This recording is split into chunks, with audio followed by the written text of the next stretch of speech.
Perdón, nada más te interrumpo tantito. Este debate que viviste en la Ibero entre estructuralismo, funcionalismo y marxismo, ¿existía en Stanford o no? ¿O se obviaba? Para nada, para nada, no. Sí había una gran preocupación ética en los diseños experimentales. Mm, Eh, Fue la época, llegué a la época donde fue el experimento de Philip Zimbardo de la prisión. claro, claro. Sí, y estaba De muy, Bandura. sí. De hecho, la prisión estaba en el sótano del edificio de psicología y era muy controvertido. Otra controversia con la que yo llegué, tuve la fortuna también de tomar clase con Bandura Ya. y, y incluso le planteé, porque yo había trabajado con Jara la parte, digamos, de investigación de sus telenovelas, de las telenovelas del Maestro Sabido, Sí, que, cómo no. digamos, en ese tiempo era como el director oficial era eh, Miguel Alemán, pero en realidad el que manejaba la investigación en Televisa era el Maestro Sabido, Miguel Sabido. Pero ahí conectaste, perdón, porque yo me he quedado toda la entrevista con la frase de tu padre. Tú eres bueno para la gente, tú eres bueno es que creo que sí, pero lo que quiero decirte es, por ejemplo, en Sabido hay una preocupación, incluso en sus telenovelas social, o sea, enseñar a alfabetizar, Entonces, enseñar a exacto, nos tocó prevenir, la evaluación de las tres telenovelas, de ya, planeación familiar, de planeación alfabetización familiar, sí, y de, no recuerdo la tercera, no recuerdo, ¿no? No, era también una situación social.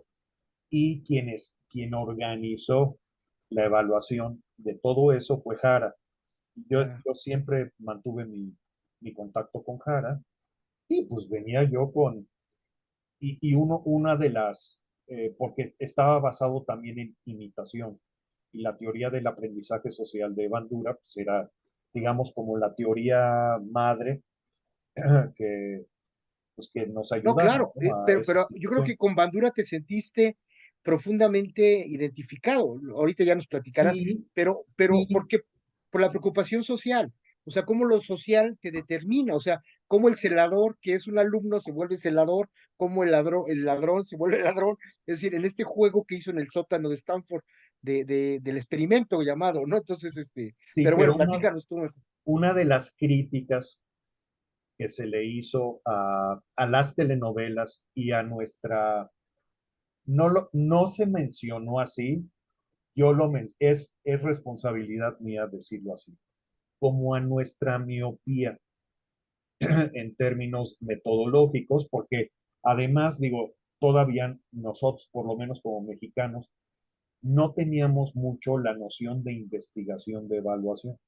Claro. Eso era más en educación, más que en comunicación. No habían experiencias importantes más que la de Plaza Plaza Sésamo, Sésamo, y todavía no estaba tan socializada, ¿no? Entonces, claro. no conocíamos ese tipo de cuestiones de ir al campo y evaluar metodológicamente de manera más sofisticada in situ, ¿no? Y ver qué hacía la gente con esa información, ¿no? Y entonces, una de las cosas que yo traía mucho de inquietud era que se nos había criticado, bueno, a Televisa, que se le criticaba mucho, se le sigue criticando, pero a nosotros como investigadores, en la situación de que no reflejábamos la complejidad social en términos de cómo Claro. estudiábamos el efecto. Un ejemplo muy concreto.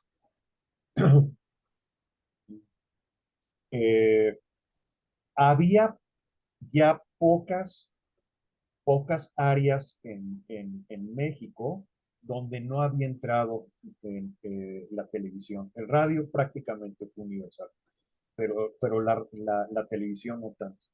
Y entonces era muy importante esa situación para los diseños, ¿no? Que hubiera un grupo testigo y un grupo que sí pues, estaba recibiendo, ¿no? El efecto de las variables que se estaban manejando. Y luego la situación de que era nacional, en televisión nacional salieron estas telenovelas. Y entonces nos hacían mucho el cuestionamiento que era además devastador, ¿no? De, bueno, imagínense ustedes una ranchería donde la tradición social es que, y no solamente tradición social, donde la situación laboral es que teniendo varios hijos, ¿no? El matrimonio pueda salir adelante económicamente, física, materialmente. No física. Y bueno, ustedes están ahí mandando mensajes contradictorios, ¿no? Con la telenovela. ¿Cómo manejan eso, no? Yo no, bueno, yo estaba como muy angustiado con eso sin poderlo resolver, ¿no? Y entonces dije, no, pues aquí tengo al Gurio enfrente. Y cuando llegó, Bandura era un agente muy sencillo, muy abierto a los temas que le interesaban, Claro, y hasta ahí, ¿no? No era un agente que polemizara mucho sobre, por ejemplo, la ética de la investigación. claro, Sí, la ética de la investigación. Y para responsabilidad social, ni pensarlo, ¿no? claro. Pero mi inquietud era esa, ¿cuál es la responsabilidad social del investigador al hacer estas cosas? Y entonces expone el tema que tocaba a lo de las telenovelas y dice, ¿hay alguna pregunta? Y entonces yo levanto la mano, sí, sí, profesor Bandura, yo sí tengo una. Ah, dígame usted. Pues mire, yo de lo que usted habló del maestro Sabido, pues yo era ahí analista, ¿no? De ese equipo. Y me quedó siempre esta inquietud, entonces le platiqué esta inquietud de cuál es ahorita le estoy diciendo cuál es la responsabilidad social, pero ni siquiera yo tengo ese lenguaje, ¿no? Pues, ¿cuál es la ética del investigador? Y le di ese ejemplo, nos critican. O los efectos de un Sí, mensaje, ¿no? sí, No sé, digo, en términos discursivos, no sé cómo se usaría entonces, pero bueno, sí, pero que eran disfuncionales pues, a la organización social y la manera de sobrevivir materialmente pues, en esa localidad, ¿no? Digo que es un problema también de transferencia de tecnología, ¿no? No transfieres solamente el equipamiento, transfieres la cosmovisión, ¿no? Un poco, digo, claro, Kuhn todavía no estaba también muy claro. socializado, ¿no? No teníamos esas herramientas, ¿no? O yo no las tenía. Y entonces le dije, ¿usted cómo hubiera contestado, profesor Bandura? ¿No? Sí me interesa mucho, ¿no? ¿Hay otra pregunta? Bueno, son temas muy controvertidos, no los tomamos, no lo voy a abordar en la clase, y siguió con su tema, ¿no? Y no, pues encima de todo se enojó, quién sabe si vaya a pasar. Nada, ¿no? O sea, no sé si llegó a su oficina y se sintió afectado, pero frente al curso, nada, ¿no?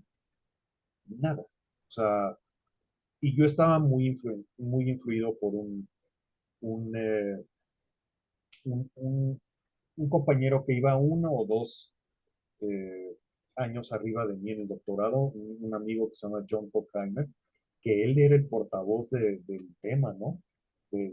Y la ética, y todavía no se conectaba mucho hacia lo social. Era mucho la ética del diseño y la ética del diseño, y discutamos la ética, ¿no? Él era mucho de discutir y él se metía por la parte política, no tanto por la parte social. Y bueno, pues digo, que yo recuerde, nada más era él el que tenía esa inquietud y bueno, entró y se llevó esa inquietud a donde fue a trabajar, ¿no? Porque en Stanford sí veíamos mucho cuestionamientos de ética, sobre todo a raíz le llaman disclosure.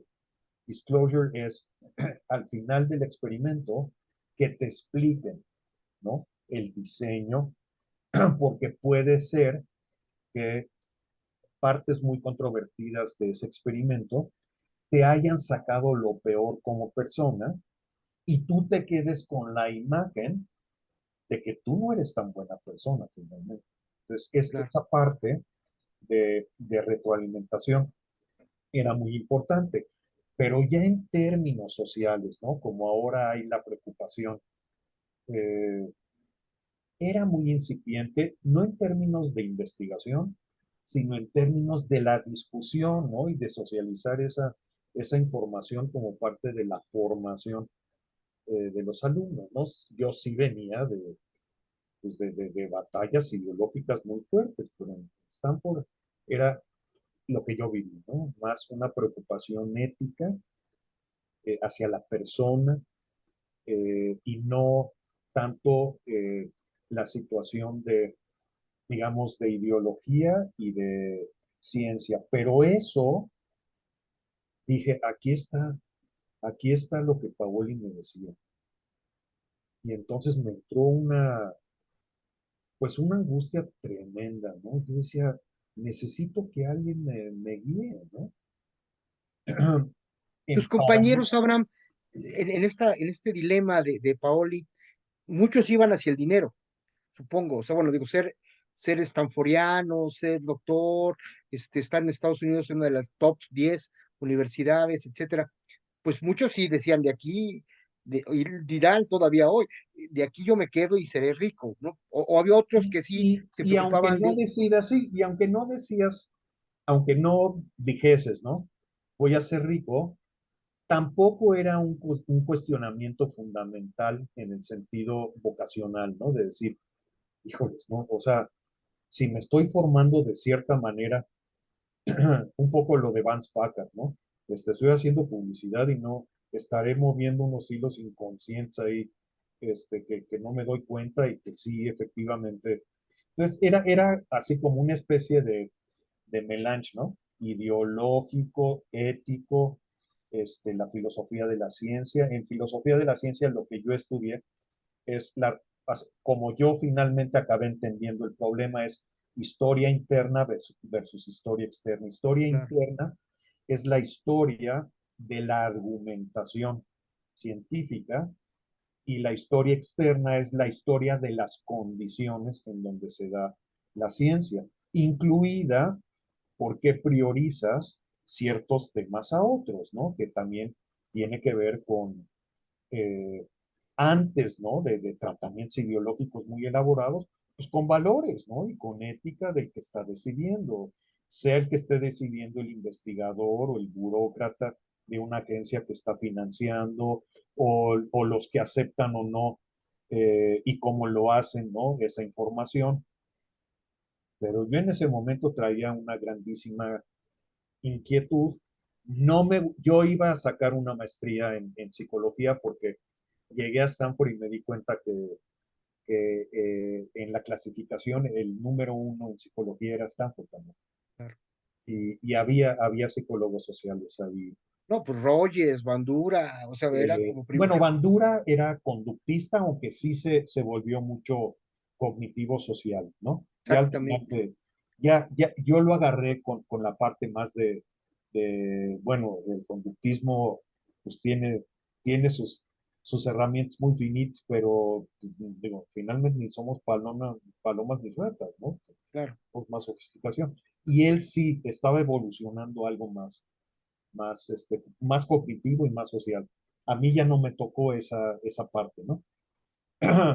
Pero Rogers era sociólogo y mucho psicólogo social. Me tocaron gentes maravillosas en psicología social. Y dije, bueno, pues a mí yo no estoy muy a gusto acá.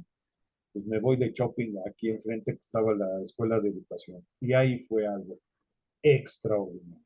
Me encontré a, a gente de México que estaba sacando sus títulos ahí y me encontré a alguien que se llama Javier Elguera Claro, y, y tuve la oportunidad de empezar a tomar cursos. Él me decía, no, pues es que tus inquietudes no son ideológicas o las inquietudes ideológicas que tú tienes, porque debo de decir, no lo había dicho, mi hipótesis era que yo podía lidiar o entender mejor la cuestión ideológica y no como golpear tanto a la sociedad con lo que estaba yo haciendo, sí me volvía un metodólogo, si entendía yo mejor la metodología.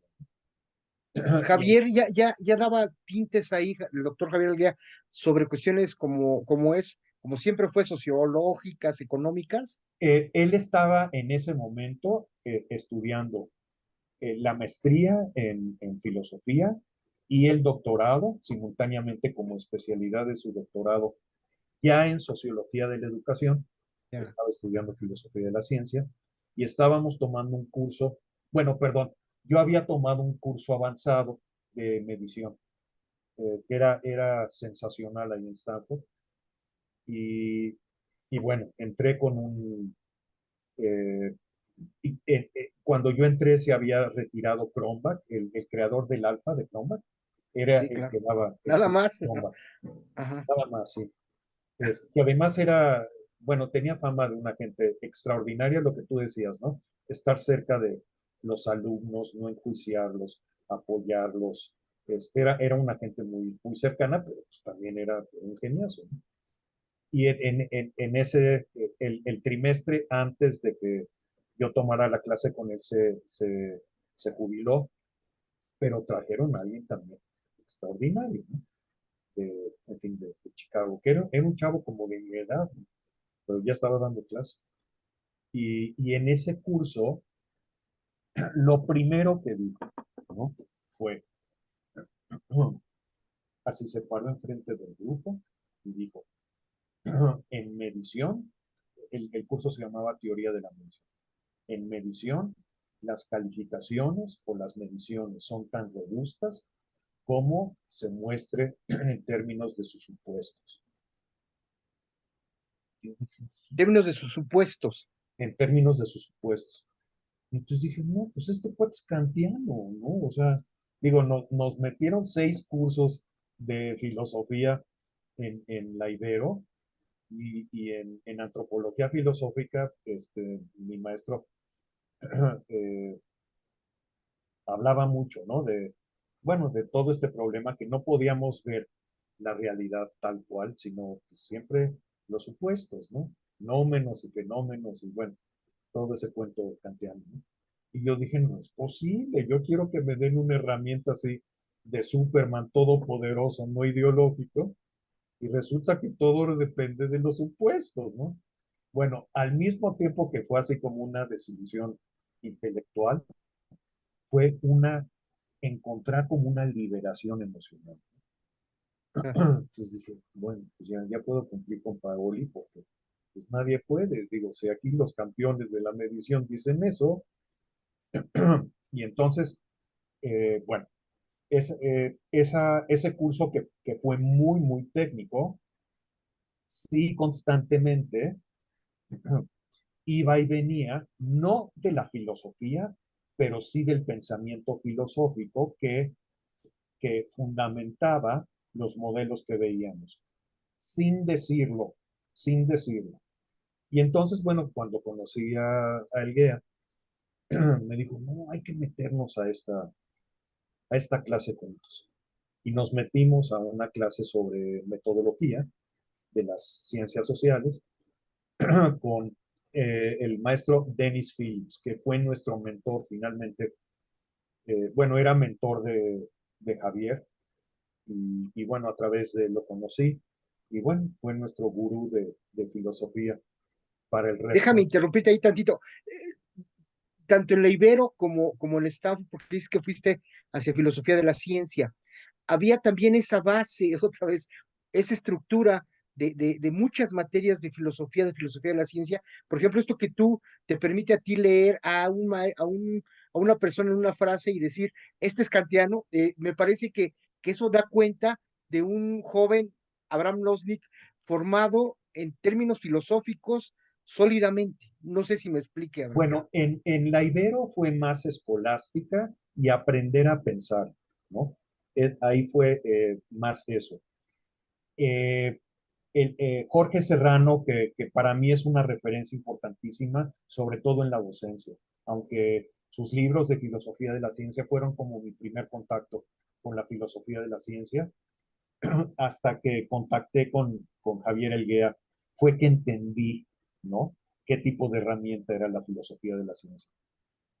Con el maestro Serrano fue más bien existe el diálogo, ¿no? Entre la filosofía y la ciencia, y no solamente es, digamos, el conocimiento y el conocimiento y el conocimiento.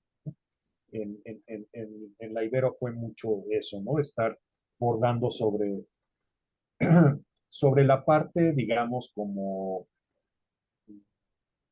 del ser y de su ontología, ¿no? O sea, más el rollo metafísico que y el rollo antropológico, ¿no?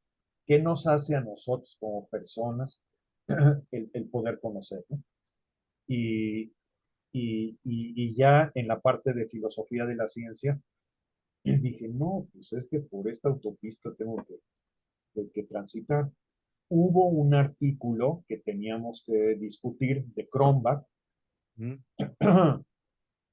que creo que se llamaba Las dos disciplinas de la educación o algo así. Tengo que checar, por eso lo quiero escribir, ¿no? Y bueno, me tocó discutir con Javier ese ejercicio, esa tarea. Y me dijo, no, compadre, tú eres más de filosofía, ¿no?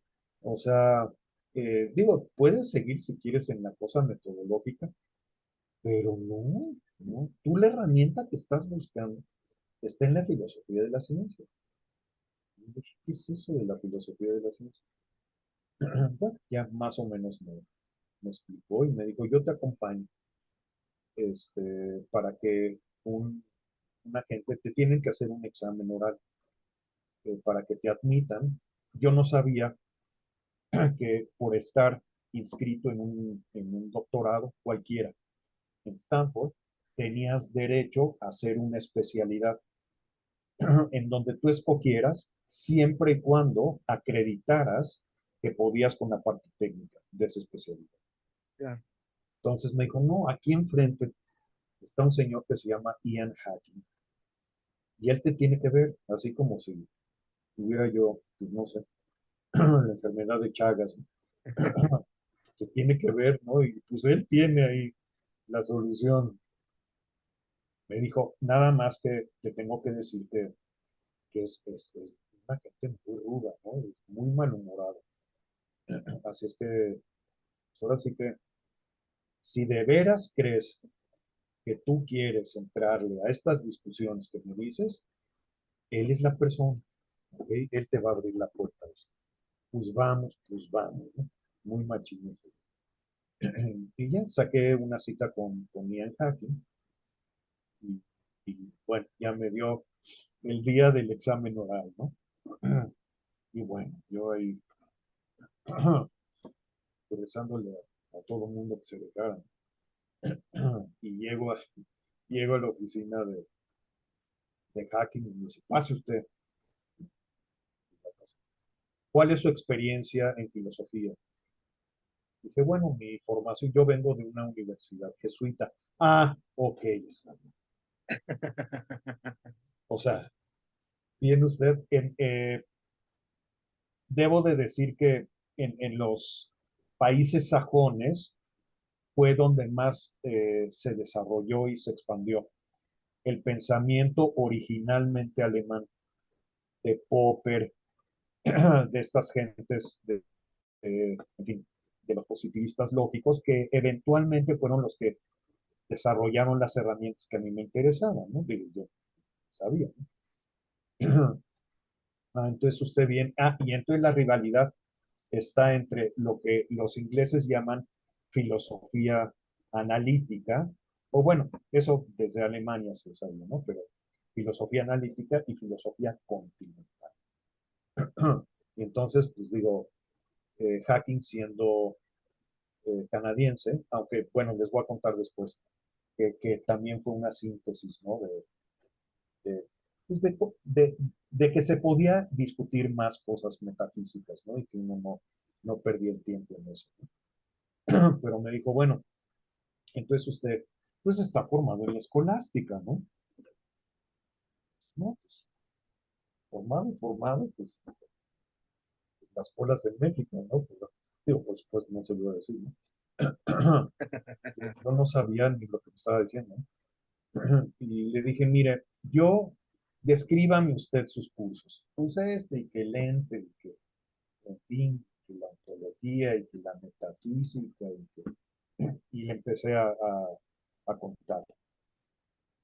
Y me dice, bueno, se desesperaba mucho, era un agente no intolerante, pero muy desesperado. Me decía, bueno, bueno, está bien, ahora dígame, ¿cómo un agente de educación se interesa por la filosofía de la ciencia? Y él creía que yo, al igual que Javier, estaba estudiando educación. No escuchaba que yo le decía comunicación. Claro. Dije, pues no le puedo contestar esa pregunta, profesor. ¿Cómo es posible que me diga eso? Porque yo soy de comunicación. Comunicación, educación, es lo mismo. Díganme usted. Y yo dije, bueno, pues a lo mejor no entro, pero pues no me grita. Y le dije, mire, en comunicación decimos que lo que nos enseñan en Stanford es científico. Y yo quiero entender por qué. ¿Por qué es científico eso?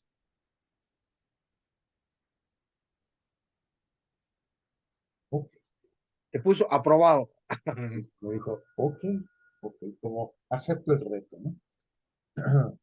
Y sí, a partir de ahí, de su mano, saqué una especialidad.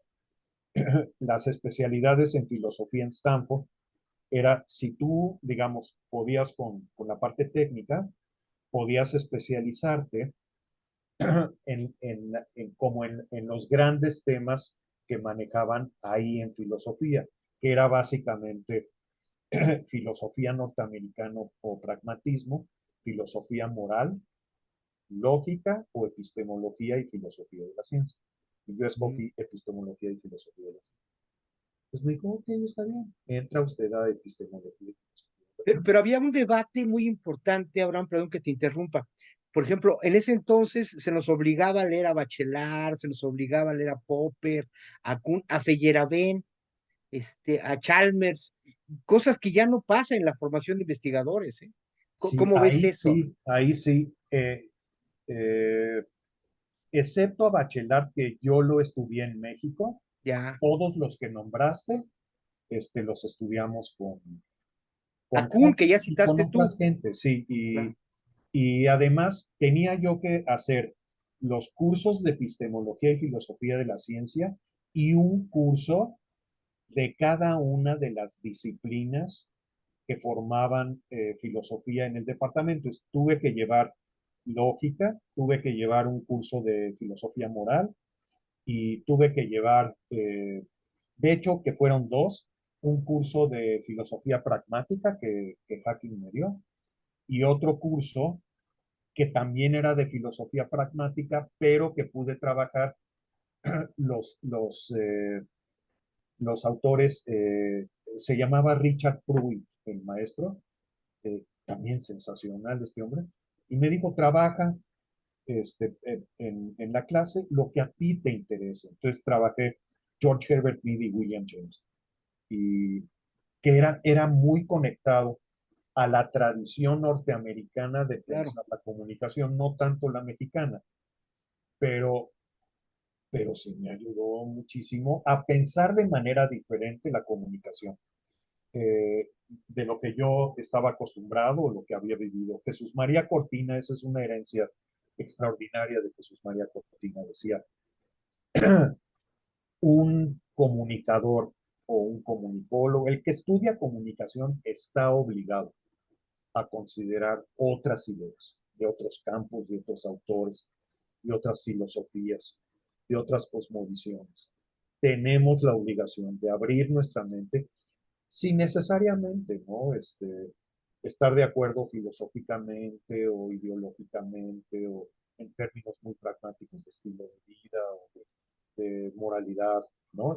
Digamos, moralidad no en el sentido inmoralidad, moralidad, sino qué principios privilegias tú, ¿no? De acuerdo a tu estilo de vida o ideología.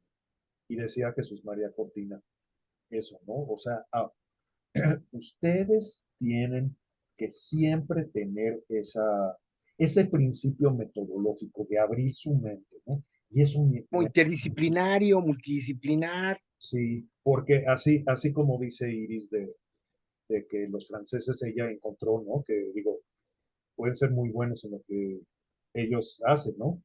Pero de entrada no tienen tanta apertura. Yo siento, no sé si es una situación latinoamericana. Yo tuve, digamos, como primera experiencia de publicaciones, conocí a una editora argentina en México y ella decía que, que nosotros tenemos algo muy importante en México que, que ella no sabía si estábamos conscientes de ello. Dice, yo vengo de Argentina y en Argentina mi vivencia fue que lo conocemos todo y que lo hemos discutido todo y que bueno, las ideas, las nuevas ideas se consideran, pero no hay esa apertura. Dice, y el mexicano siempre está hambriento, ¿no? Siempre. Y entonces eso me reforzó también. Me decía, Abraham, nunca pierdas esa situación de tu formación de abrirte, haz el ejercicio de abrirte. Y eso me ayudó mucho, sobre todo para, creo que para dos cosas, ¿no? Uno nunca está seguro de eso, ¿no? Pero creo que para dos cosas. Uno, para considerar esa idea, por lo menos considera esa idea, a ver qué tan valiosa es para ti, ¿no? Y la otra es evitar dogmatismo, ¿no? Si Claro, manejas muy bien, tenía yo un maestro que decía que o sea, cuando ya te sentías ahí muy como dominando mucho, ¿no? Tus temas, estabas más en riesgo, ¿no? De convertirte en un dogmático, ¿no? claro. Y, eh, y luego ACO, que bueno, en la entrevista de ustedes viene quiénes son mis como campeones ideológicos. De ACO aprendí una frase que también me impactó mucho, que decía, el que se quede en su disciplina, el que se quede en su disciplina, se vuelve dogmático. El Claro, que tiene puesto la vista y el interés en la vida, se vuelve interdisciplinario, ¿no? claro. Pues el horizonte es interdisciplinario, porque además él decía que también una gente muy dura, ¿no? Decía, la realidad, en la realidad no hay disciplinas. Ese es una situación, un arreglo administrativo burocrático del ser humano, ¿no? En la realidad hay contenidos de realidad que desde el punto de vista, bueno, él era sistema, un pensador de sistema, ¿no? Decía, eso se resuelve en la interdisciplina, no en la disciplina, en la interdisciplina. Entonces, todo esto como que va apuntando mucho a este esfuerzo de abre, constantemente abre, ¿no? Y sí he visto yo, digo, me ha tocado dar clase, digamos, en diferentes eh, ámbitos, ¿no? Profesionales, y sí he visto que hay una apertura más natural y más genuina de la gente de comunicación. Como que sí tenemos más esa situación de considerar, digo, no sé si porque sociológicamente todavía somos muy jóvenes, ¿no? En términos de la disciplina, pero sí he visto mucho más esa apertura, ¿no?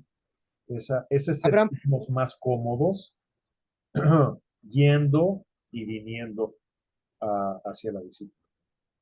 volviendo a ese dilema de Boyle, cuando regresas, ¿cómo todo esto que empieza a acumular tú en términos pues tanto de producción como de estructura mental, de filosofía de la ciencia, porque tú eres conocido como comunicador organizacional? La primera referencia que yo oigo de Abraham Nosnik es de Juan Andrés Rincón y me dice Juan Andrés, si quieres hacer una buena maestría en eso, tienes que ir a tocar base con Abraham Nosnik. Y eso hice. Entonces, lo que quiero decir es, pero lo que quiero decir es cómo, digo, para nosotros ya empieza a ser claro cómo vas evolucionando, pero cómo brincas a eso, a lo organizacional, a lo corporativo, Sí, ahí es donde más se te refiere, pues, ¿no? sí, sí. Eh, mm, bueno, yo cuando estoy terminando el doctorado, Rogers se acerca y empieza, siempre me decía, yo no entiendo lo que estás haciendo en tu especialidad, ¿ok? Pero sí me llama la atención que que hay como proyectos que yo estoy en donde te puedo acomodar como mi asistente.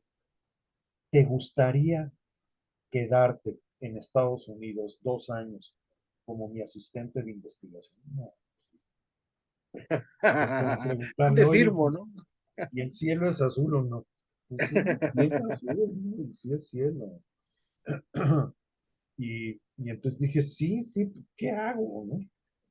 Me dijo, mientras llega Roger siempre fue muy, muy bueno en conseguir financiamiento para proyectos y había conseguido un financiamiento para un proyecto de crecimiento del conocimiento.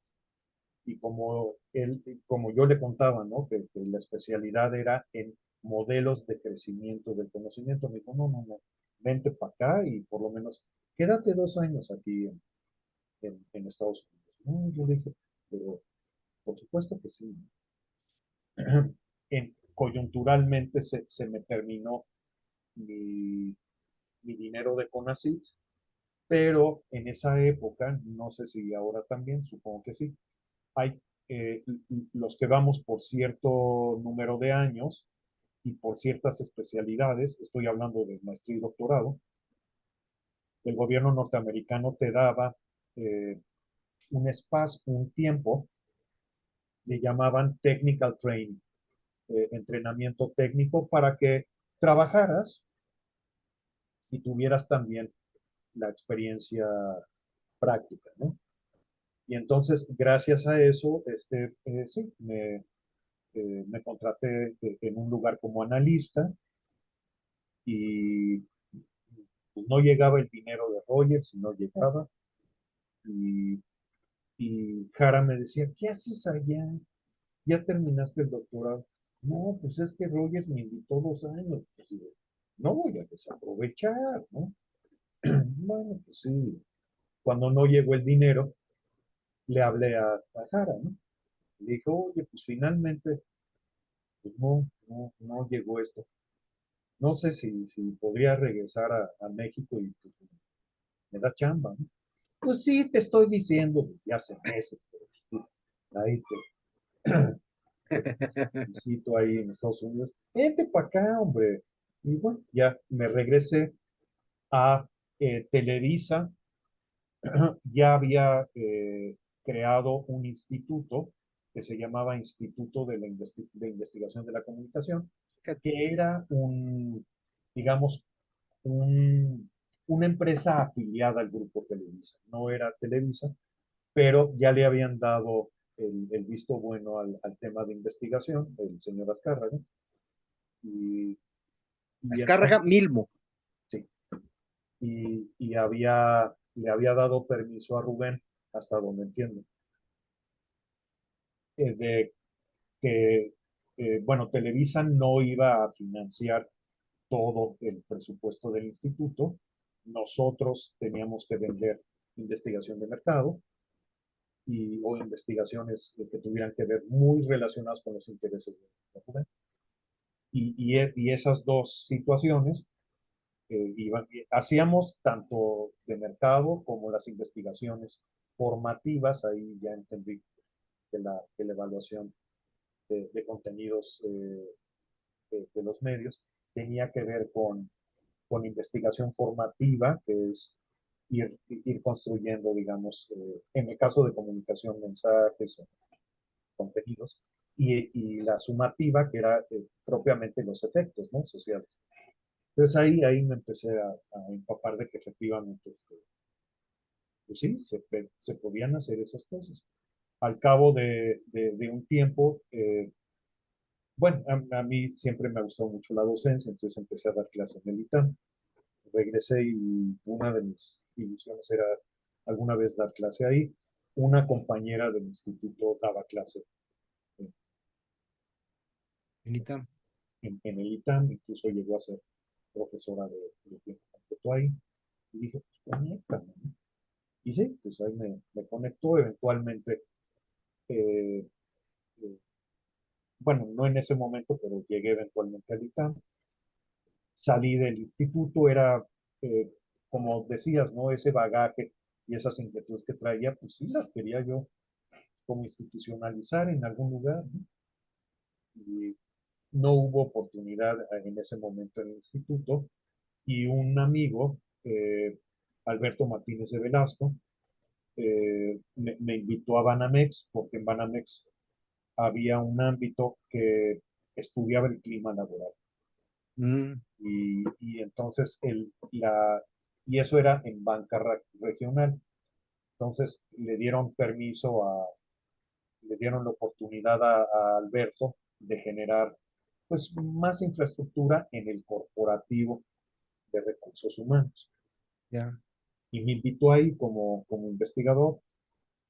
Al final regresó la idea de tu papá de regresarte a recursos Sí, a humanos. recursos, no, sí, me conocía muy bien, me conocía muy bien, mi papá, ¿no?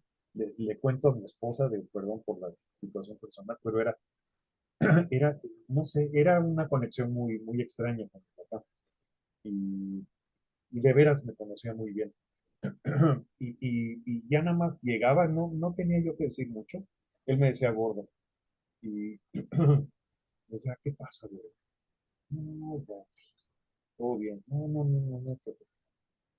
Y bueno, ya desenluchaba o le comentaba. Y había algo que me decía, le decía yo a mi esposa, ¿no? Era como un ungüento que me ponía y, y también digo, a veces me ponía en su lugar, ¿no? A veces, bueno, de estas cosas que cuento yo, estábamos viendo el fútbol, a mi papá, a mi papá le gustaba mucho, nos gustaba mucho ver juntos la tele. Entonces veíamos así los domingos en la tarde, veíamos los toros con Pepa la Negra de Paco Montes. Y bueno, le gustaba mucho así, cosas de fútbol. Y un día estaba yo, en fin, estaba viendo con él, no sé qué estaba y también lo mismo. ¿Qué te pasa? Yo, no, no, no, ¿qué pasa? Oh, es que mi hermano que se la pasa diciendo cosas, hablando de él, decía yo. Y la verdad es que mi hermano no era una gente que hablaba mucho de él, por lo menos en la casa. Pero quién sabe qué me estaba contando. Oh, pues, yo los celos. No, pues, habla de él, no da chance de decir las cosas bien. Y se voltea. Mi papá siempre tenía un sillón y veía a la tele y nos comunicábamos así como lateralmente. No me veía. Y entonces se voltea y me dice, Gordo, ¿y te gusta hablar de tus cosas? Y ya, seguimos viendo la tele. Tenía así como, algunos dicen economía de la palabra. Tenía la, la frasecita, ¿no? Para ubicarte, ¿no? Y, y sí, sí tenía mi papá tampoco era de hablar mucho, ¿no? Contaba sus cosas, pero él no hablaba mucho de él. Pero siento que sabía leer mucho a la gente. Y sí, creo que cuando me dijo eso de los recursos humanos, que también yo dije, bueno, pues finalmente caí en esto, ¿no? Yo decía, sí, sí hay eh, por ejemplo, en lo que les conté de Stanford, que me dejaron trabajar en un curso de filosofía pragmática, no en el curso de filosofía pragmática, sino en un seminario que estaba yo llevando. Me dejaron trabajar eh, a los autores que me gustaban mucho, George Herbert Mead y James, William James, y trabajé persona. Y como uno una de las cosas que más me fascinó de estos autores es que decían, hablaste del constructivismo, Sí, ¿no? Uno cómo se va construyendo. Y eso me fascinó. Llevé un curso en filosofía social con un maestro religioso, no jesuita en la idea. No sé de qué orden religiosa era. Y nos habló de toda la fenomenología. ¿no? Peter y Luckman, ¿no? Cómo uno se va construyendo como persona. Y eso, digo, no me dediqué profesionalmente a eso, pero es de las ideas más sugerentes, ¿no? Y en clima organizacional, este, pues no se dan las cosas, se van construyendo las relaciones, ¿no? Claro. Y bueno, con ese bagaje y con esas inquietudes, pues llego a Banamex con este amigo como parte de su equipo y empezamos no solamente era una vez al año levantar, eran 30,000 empleados, levantábamos muchísima información de los empleados, pero aparte a lo largo del año pues, teníamos muchos requerimientos pues, de partes diferentes del banco, ¿no? Pero del corporativo y también de las sucursales, o sea, De todo el banco, porque el corporativo servía a todo el banco. Digo, nada más para darles perspectiva, las diferentes bancas que eran los tramos, los pedazos de banco que cada área tenía, era equivalente a un banco mediano. Eran 30,000 personas. Y bueno, eh, digo, para una gente que traía una formación pues como científico social, uno dice, es un laboratorio peligroso. Y entonces me empezó a interesar qué les interesaba a las gentes en organización que pasaba por investigación.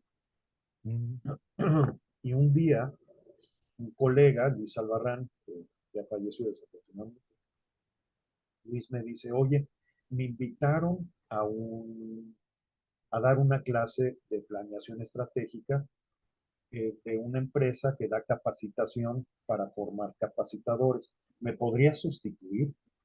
Sí, sí, claro que sí. Bueno, pues te paso mis materiales y digo, sí, oye, ¿y qué es planeación estratégica?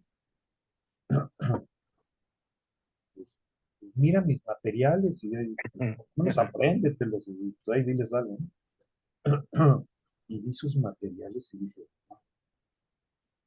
esto, esto se parece mucho a lo que aprendí, ¿no? Digo, en lugar de estar construyendo socialmente, pues aquí están construyendo organizacionalmente, ¿no? Fue así claro. como la primera intuición, lo mismo, sin claridad y me dijo, es más, toma los materiales, pues, si no te sientes a gusto con lo que yo preparé, pues haz algunas adecuaciones.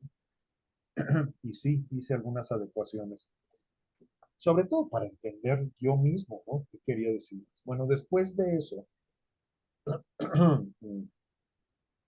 tomé un curso de cultura.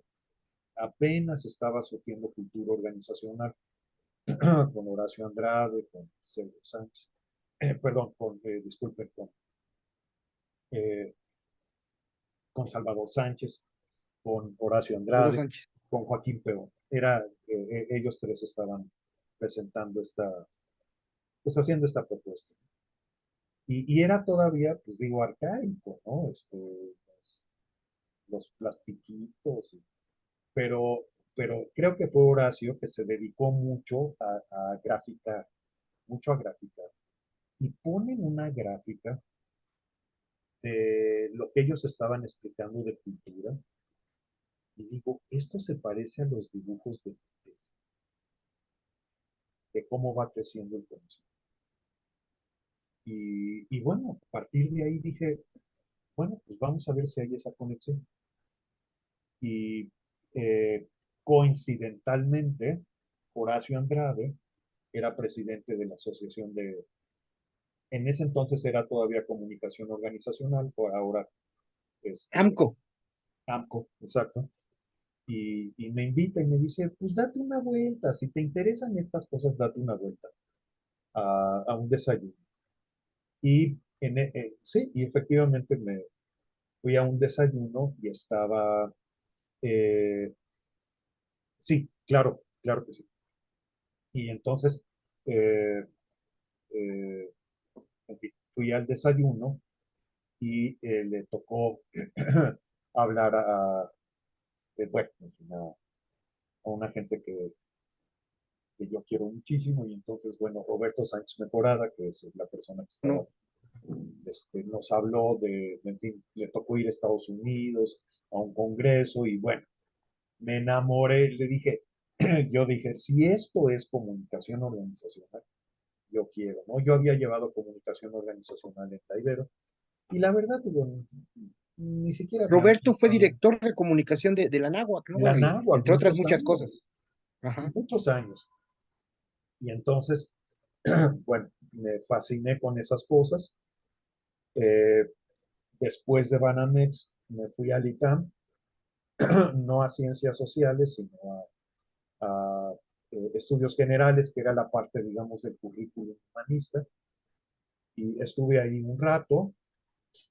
Perdón, mi padre me invitó un día a la fábrica donde él estaba, ya ahí ya no estaba el negocio, cerraron el negocio familiar, y ya estaba él trabajando con terceros, y me dijo, gordo, pues vente a echar un rollo como de sketches de planeación. Dije, no, pues, me había gustado tanto planeación que, pues, que empecé a estudiar y a hablar de planeación. Y sí, me, digamos, tuve la oportunidad ahí de hablar de planeación, de cosas muy, pues muy básicas, ¿no? Yo digo, no soy un especialista en planeación. Pero era la época de oro de la planeación estratégica, ¿no? Era la época de ACOF, incluso de la prospectiva, de intentar Ya nuevos había modelos. pasado, ya había pasado, y en la transición, Mintzberg estaba socializando la planeación en términos de un concepto que él decía que era pensamiento estratégico.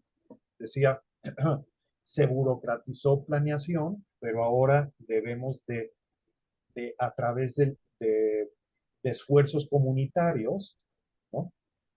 Muy constructivista también la cosa, ¿no? Claro.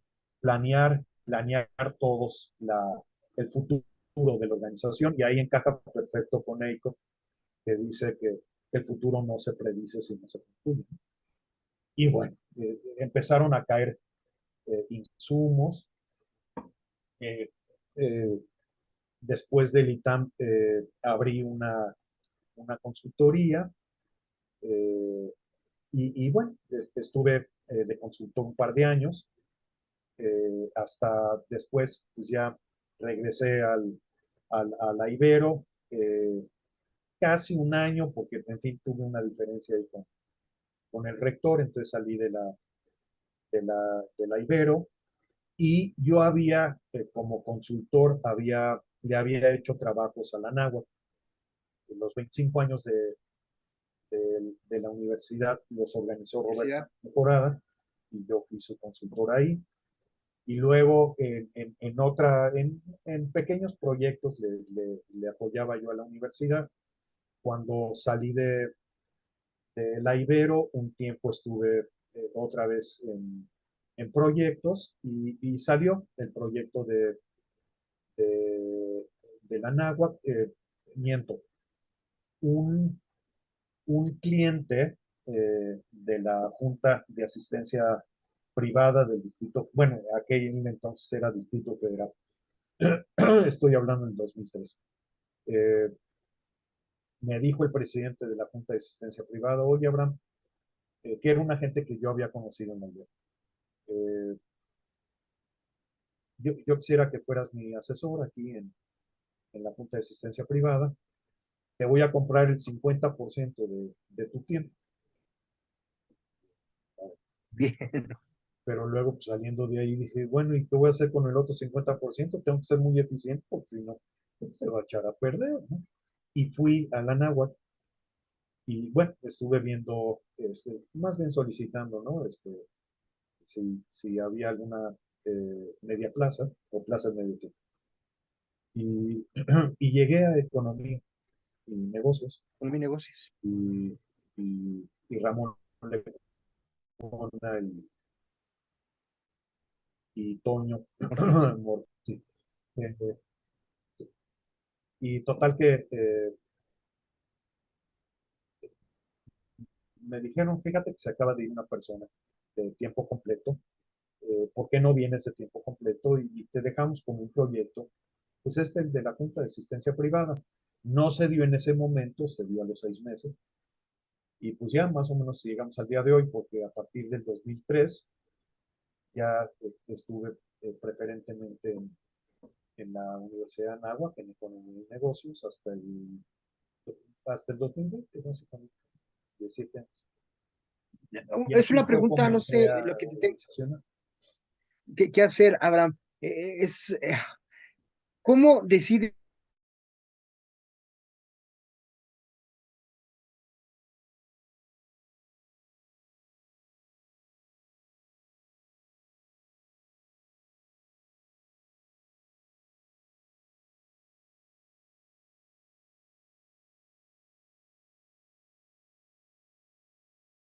O como metodología.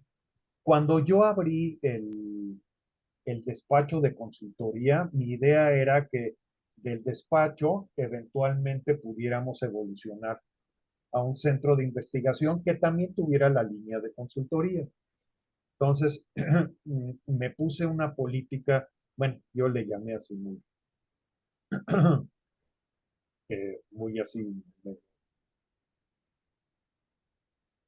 dije investigación y desarrollo. No podemos comercializar cosas que no hayamos desarrollado.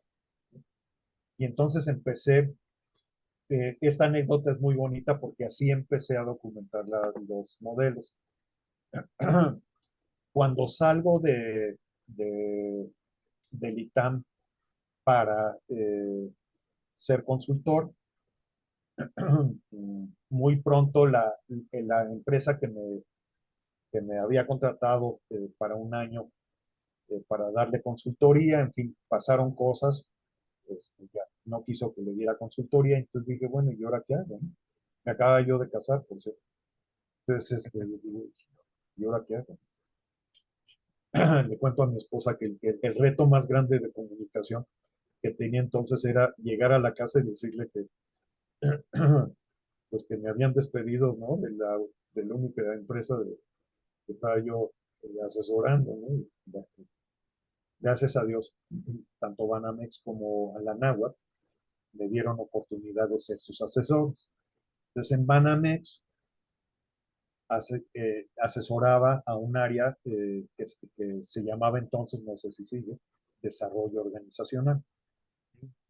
Y que me habían conocido cuando yo era proveedor interno de Banamex, porque yo en eso de clima laboral éramos proveedores internos de muchas áreas, ¿no?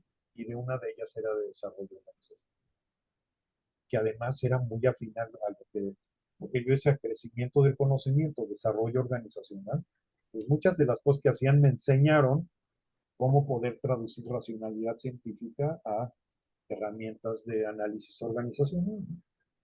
Entonces esta compañera y compañera de Banamex, bueno, en fin, me dijo, oye, necesito que me ayudes a modelar unas cosas para la función. Ah, sí, ya se terminó la sesión y me dice, oye, estábamos trabajando con un rotafolio, ¿no? Con esas sí, hojas con así. hojas? Hojas, sí. Y me dice, oye, ¿te puedo hacer una pregunta? Sí, sí. ¿Me podrías dejar las hojas de rotafolio? Digo, yo ni había pensado en llevármelas, ¿no? Pero alguien me había dicho, te siento muy teórico. Deja que los clientes te enseñen a ser más prácticos, ¿no?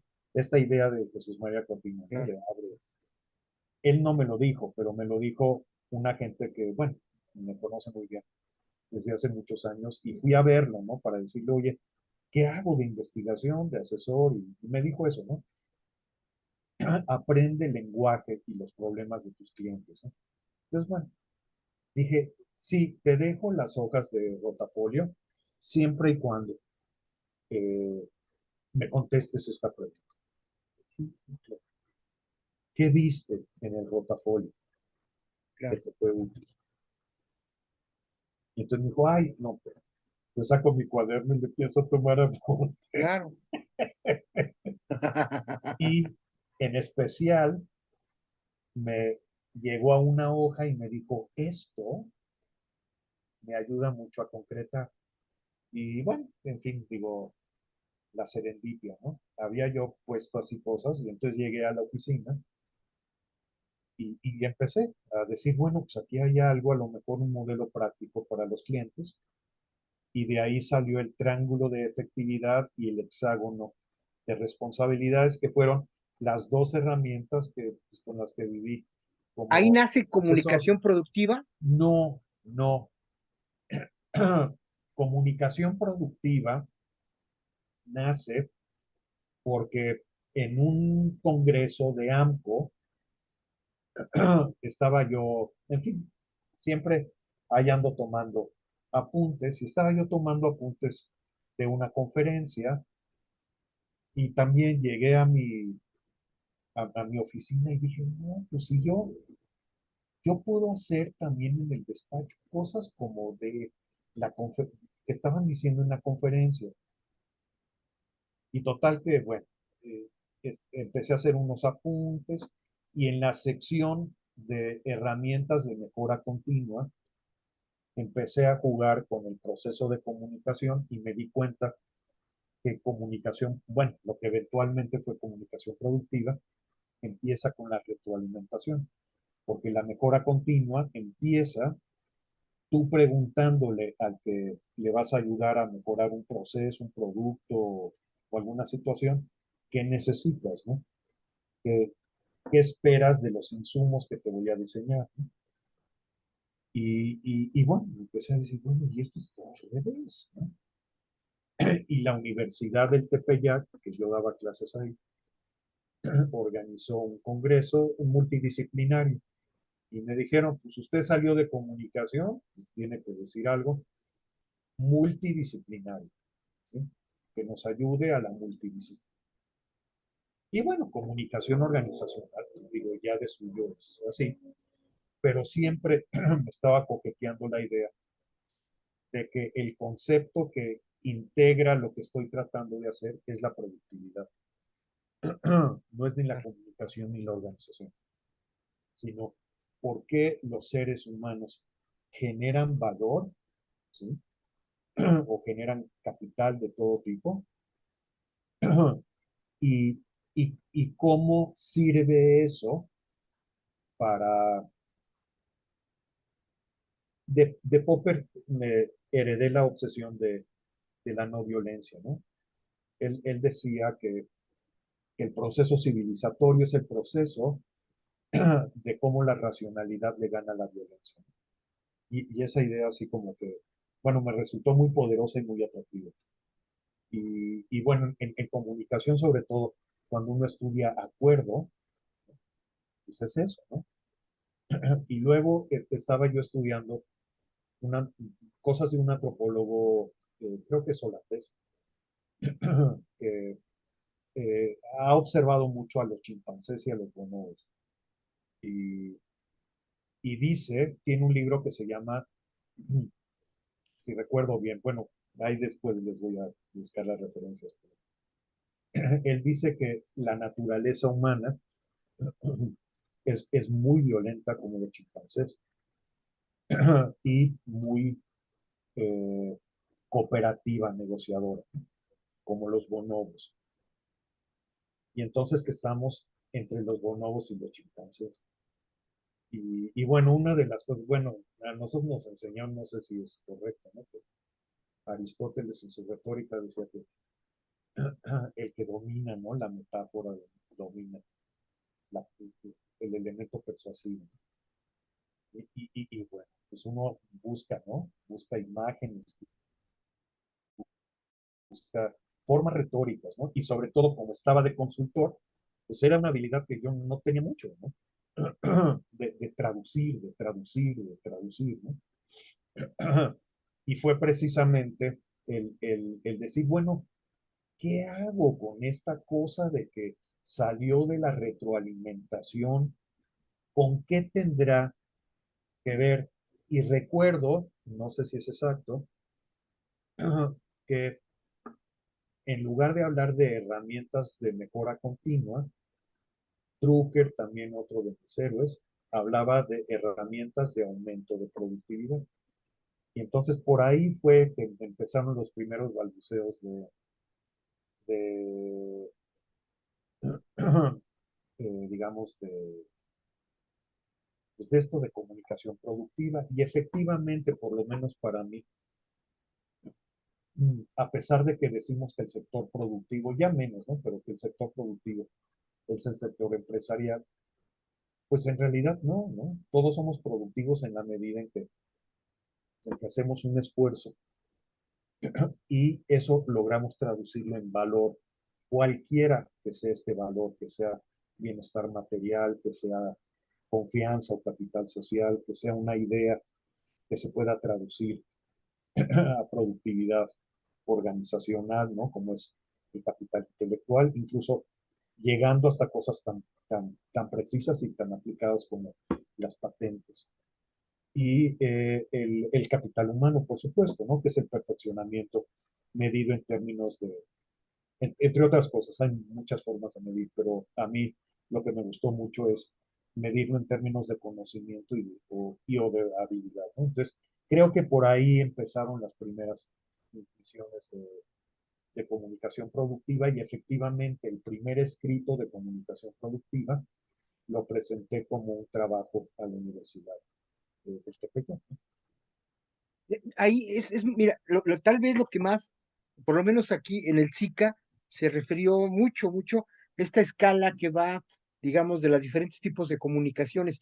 Pero déjame, ya que tengo aquí, ya que te has con mucha generosidad dado tanto, el asunto de cómo yo tengo coincidencias, fíjate, un modelo lineal yo lo veo como el maestro tradicional, o sea, hago una comparación, ¿no?, de esto que te decía en el origen de ayer Stanford, de comunicación y educación, yo lo veo como este maestro tradicional que dice cosas y que espera que lo que está diciendo el alumno lo comprenda tal cual lo está diciendo, y eso nunca sucede. Y luego hay un modelo en educación que es el modelo tecnológico, que es como intermedio. O sea, un modelo donde se usaron dinámicas grupales, incluso esto que estamos usando en este momento, y se suponían ahí que si se cumplían objetivos, pues se estaba llegando. Pero hay un modelo por arriba de estos dos que es el horizontal. Estoy hablando de educación, no de productiva. Pero por eso cuando, yo me acuerdo cuando Felipe se le abrieron los ojos cuando tú hablaste, porque este modelo, digamos, horizontal, que por ejemplo nosotros, los educadores, lo asociamos mucho al pensamiento de Freire, por ejemplo, ¿no? A lo que voy es que, como la coincidencia, Abraham, o sea, cómo hay cosas que en diferentes disciplinas también lo podíamos usar, incluso en los modelos de salud. Hay un modelo de salud tradicional, hay un modelo de salud tecnológico y hay un modelo de salud horizontal, que también es ya más allá, comunitario, etcétera. Ahora lo usa mucho incluso la Secretaría de Educación Pública, o por lo menos lo intenta, que el modelo ya vaya hacia lo comunitario, ¿no? Pero, ¿cómo ves esta comparación que me permito hacer, pero Sí, sabiendo que tú eres el es, experto? Tú es eres el muy experto en esto. paralelo, es muy paralelo. Eh, Me han invitado, tengo una amiga que es la doctora Ana Rodríguez, que ella tiene una plataforma que se llama Cali, y a ella le ha llamado también la atención esto de productiva. Y entonces, bueno, en fin, me hizo el favor de invitarme a dar todo un curso de productiva, ¿no? Y le Claro. estaba yo diciendo, es el mes del 20 de mayo al 21 de junio. Y estamos ahí aprendiéndole de productiva, ¿no? Y el sábado hubo una sesión con un alumno que acaba básicamente el programa es en línea, pero hay diferentes momentos, digamos, semipresenciales de Zoom, ¿no? Y el sábado tuvimos uno de esos momentos y me decía un alumno que él es abogado, pero también es experto en cuestiones económicas y también es experto se ve que trae un bagaje en filosofía muy fuerte. Y también, no sé si él es religioso, no lo sé, pero también en cuestiones de teología pues, se ve fuerte. Digo, trae una formación muy fuerte. Y entonces, como estaba yo hablando de los tres niveles precisamente, él empezó a hablar, ¿no? De la trilogía en los campos donde él se la ha encontrado, ¿no? Y Claro, le decía yo que mucho de lo que él decía, ¿no? Yo no lo he estudiado, pero que, eh, digamos, uno de los argumentos que tiene Popper para decir que existe el mundo objetivo es que se pueden ir descubriendo ideas muy similares, ¿no? En diferentes campos, ¿no?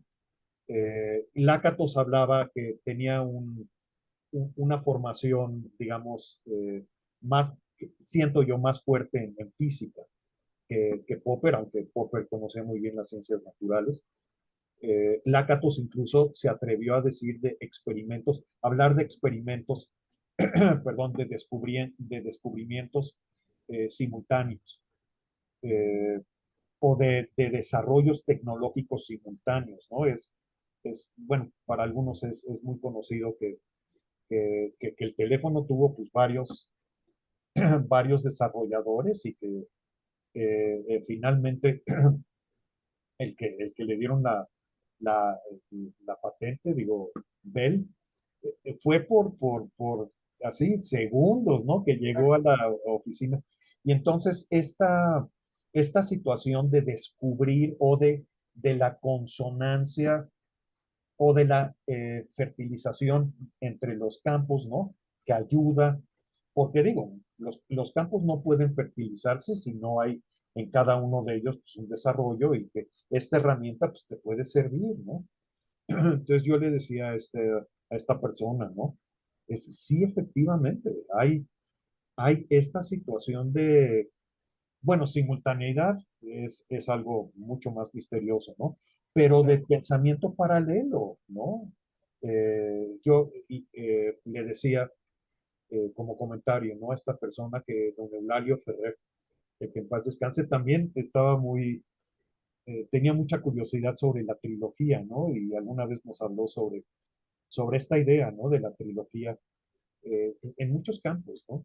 Y sí, la Sí, que cuestión era publicista, pero de Neulario también tenía un bagaje no, sí, incluso extraordinario, marxista. extraordinario, Entonces, sobre todo en lenguaje, ¿no? Y, y ahora que dijiste de productiva, ¿no? O sea, han habido como dos ideas que me han obsesionado mucho, ¿no? Una es la objetividad, si existe o no la objetividad. Y otra es la justicia, ¿no? Sobre todo la justicia social. Y me afectaba mucho emocionalmente. Nunca he hablado públicamente de esto, ¿no? Pero siempre me ha afectado mucho emocionalmente, digamos, como lo que se llama la asimetría, ¿no? Entre emisor y receptor. Me acuerdo que cuando vimos la retroalimentación y los maestros nos decían, no, pues se vuelve menos injusta o se equilibra más con la retroalimentación, este, descansaba un poco, ¿no? Pero como que decía yo, digo también en pensamiento un poco dogmático, ¿no? De que los emisores son los malos y los receptores son los buenos, ¿no? Y que todos somos los claro, receptores, ¿no? Pues digo, si somos buenos, somos receptores. Y entonces, en calidad, en la teoría bueno, primero en la teoría de calidad total y luego cuestiones por las que tuve que estudiar un poquillo aseguramiento de calidad, que es más estadístico. Y ahí se argumenta que tanto el proveedor como el cliente están sirviendo un propósito, ¿sí? Y que por lo menos momentáneamente no son tan defensivos en términos de poder y logran más ser cooperativos, ¿no? Y esa idea me dio un poquito más de esperanza y por eso, eso no quiere decir que esa idea es original en comunicación. Un autor, no recuerdo si es danés o sueco, que se llama Sven Windel, que lo utilicé para mi tesis doctoral. Él habla de transibes, ¿no? Digamos, de ese doble rol que hay de emisor y receptor, pero me parecía mucho más claro cómo estaba resuelto conceptualmente en la teoría de la calidad, ¿no?